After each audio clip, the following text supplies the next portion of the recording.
Hello, this is Ed Rigsby, and today I want to talk to you about having a balance of both marketing and sales activities. I've found over the years a lot of speakers, they do a lot of marketing, but they don't do a lot of sales. And a lot of speakers think that just doing marketing is going to get them business. So, what are marketing things? Marketing things are all of your social media posts. All the time that you spend on social media, that's really not selling. That's marketing. That's getting people to be a little bit more familiar with you, a little bit more comfortable with you. So when you actually do have a sales conversation with them, you are selling and you got a better chance of completing a sale. So in marketing, speakers that are doing a B2C, business to consumer, they're going to usually use Facebook, Instagram, and some YouTube. I'm not going to talk about TikTok because politically there's so much going on with TikTok right now that who knows who's going to own it, who knows if it's even going to be here. So I'm just going to kind of leave that one out. I would also say in the business world that's not quite as much of an issue, but who knows? Could be different later. Now, in business to business, B2B, that's where you're going to really use more LinkedIn and YouTube also. So, with LinkedIn, especially in business to business, if you're using the LinkedIn newsletter capacity or capability, that's a really good thing because you can get people to subscribe it. And I don't know if you realize this, but every month, LinkedIn gives you a certain amount of invitations that you can invite people to your newsletter. So I would highly encourage you use all those invitations each month because they don't add up. So it's kind of like if you don't use it, you lose it. So if every month at the beginning of the month, again, this is a marketing effort, not a sales effort, but at the beginning of the month, if you do have a newsletter and you're posting somewhat regularly, and if you then start inviting people, you'll start to have a little bit more reach.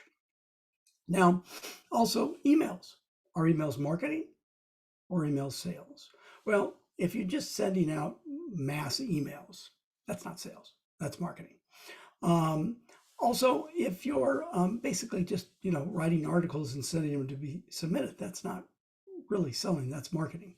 So with emails, if you're really trying to sell using email, then each email has to be custom. You can't send out mass.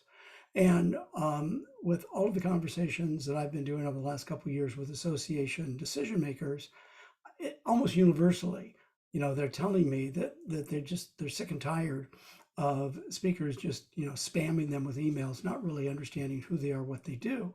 Now, Aiden has talked to you numerous times about using AI to get a little bit more information about an association or an industry to help you to be a little bit more customized with your emails. But I think that you really need to understand the difference. And also, let's face it, on the phone, selling, ear to ear, exchanging money for products and services. That is really selling. So to get a speech, yeah, sometimes once in a blue moon, somebody's going to call and go, oh, we just have to get you to come and speak to our organization. How much do you charge?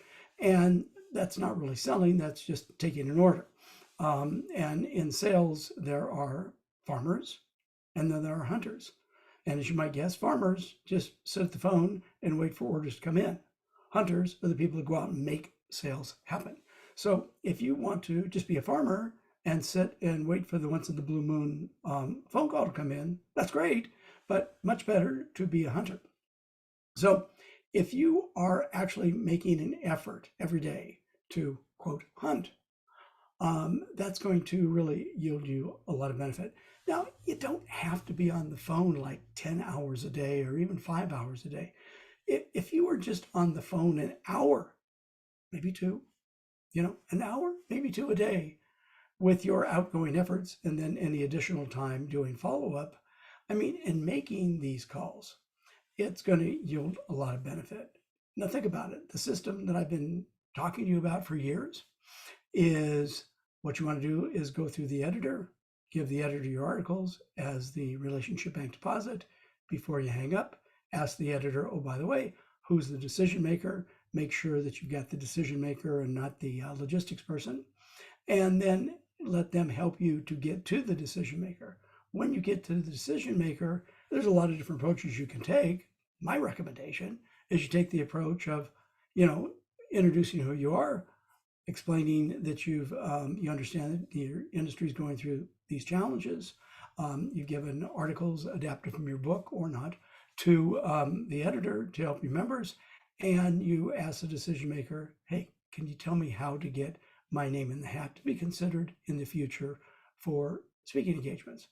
And then the key is, one of the important things with selling is knowing when to be quiet. And if you just be quiet and let the decision maker talk to you, they'll tell you exactly how to sell to them.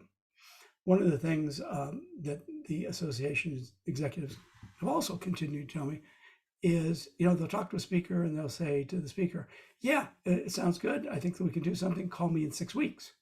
Okay. And then the speaker a week and a half later starts calling every week. No.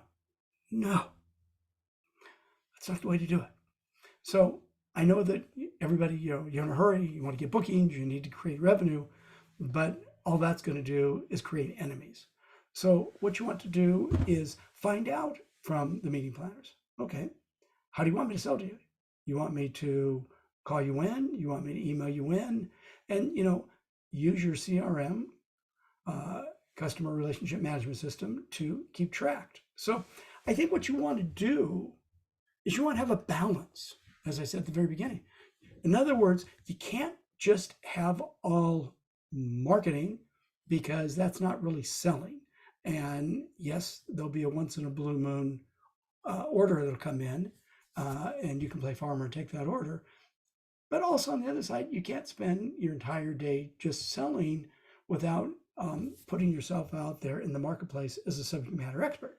So part of what being on social media does, it shows that you are a thought leader in your topic, and it shows you're a subject matter expert. And that's not going to really make the sale, but it's going to make the sale easier. So when you talk to somebody, if they've heard your name here, they've heard your name there, you've probably heard it in marketing. People have to hear your name, or hear about a product, 10 times, a dozen times before they buy. I think there's a lot of truth to that. So think about all of the activities that you're doing. Ask yourself, is it a marketing activity or is it a sales activity? Be honest with yourself. And be honest with yourself also that if you spend 8 hours a day marketing and 15 minutes a day selling, you're not going to have the same results as an hour a day marketing and an hour a day selling. I know, speakers, we got lots to do. We've got programs to build for, we've got our content to write, we've got to work on our blog posts and our newsletters and creating new content for video. And I know there's lots and lots to do. But just remember the difference between what is marketing, drawing people to you, and what is selling. Ear to ear, face to face, exchanging money for products and services. You have a service. Your service is a speech. And if you want to exchange money for that speech, don't rely 100% on marketing. Make sure that you've got a good mix of sales and marketing in your daily activity. If you do that, I think you'll be surprised. A lot more business is going to come your way a lot more often. Okay, Aiden, back to you.